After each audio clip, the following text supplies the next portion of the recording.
Nous sommes à Paris, le 9 avril 2050.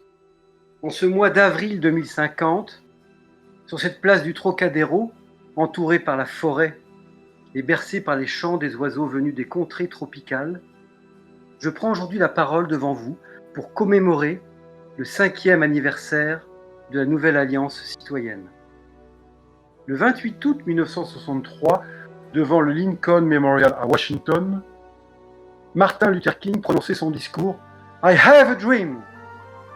C'était il y a 87 ans, au siècle précédent, un autre âge de la conscience humaine. Ce rêve, on le croyait mort pour toujours, il y a encore quelques années de cela.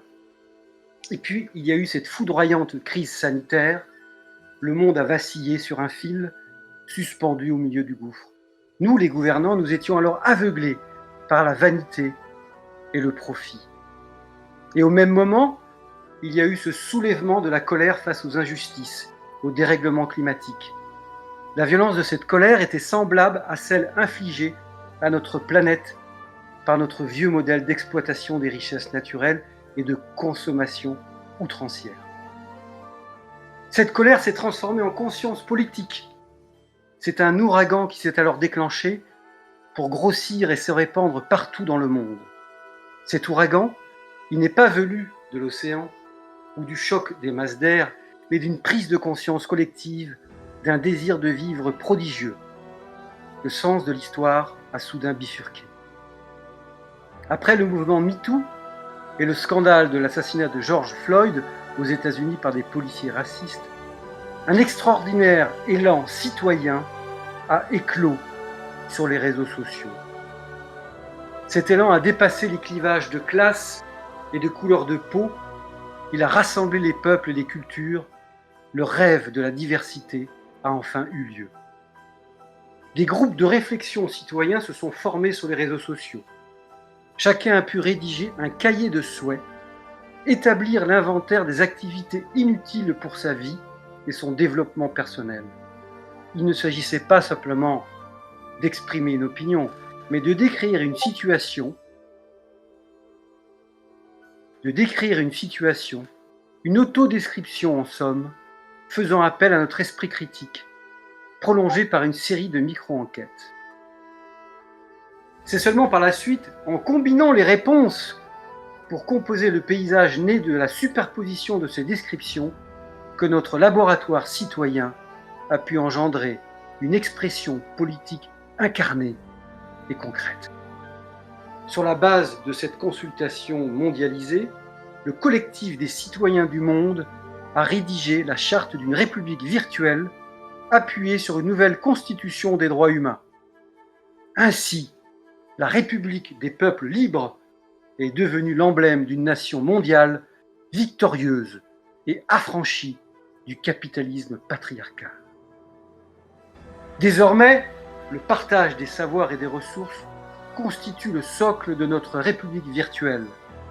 Désormais, les frontières de l'ancien monde ne sont plus qu'un lointain souvenir dans les consciences et les manuels d'histoire.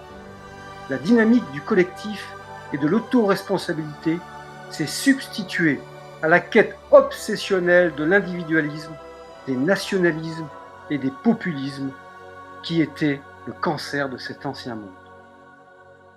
Désormais, nous produisons et nous consommons à proportion des besoins vitaux des uns et des autres. Chacune et chacun donne librement son temps et son savoir-faire au sein d'unités de production autogérées, connectées les unes aux autres dans le vaste cerveau planétaire. Et en retour, chacun et chacune perçoit un revenu minimum équitable, le revenu universel et proportionnel. Nous sommes la République des makers et des Fab Labs, de l'intelligence sociale et de l'organisation en réseau. Face à cette énergie de la matière grise collective et à notre autonomie, face à la réduction de nos déplacements et au développement de nos modes de vie vertueux, les multinationales, elles, autrefois hégémoniques, se sont naturellement autodétruites ou morcelées en faveur des collectifs citoyens. Et notre consommation de carbone a été réduite aux 2 tiers.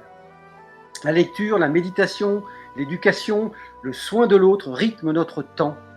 Ces activités, nourrissent le sentiment d'appartenir au monde multiple. Notre nouveau contrat avec la nature se poursuit.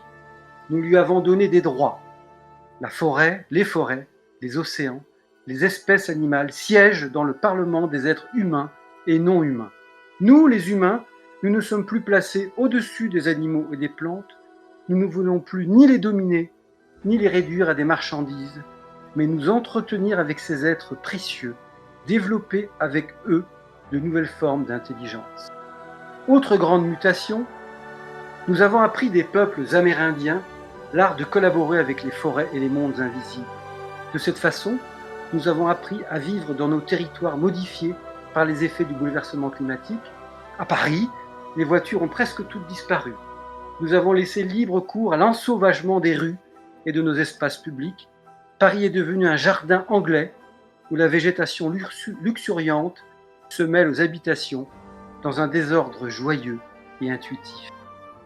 Les écoles sont des cabanes dans les arbres. La police est citoyenne et de proximité. Ses armes sont celles de la parole.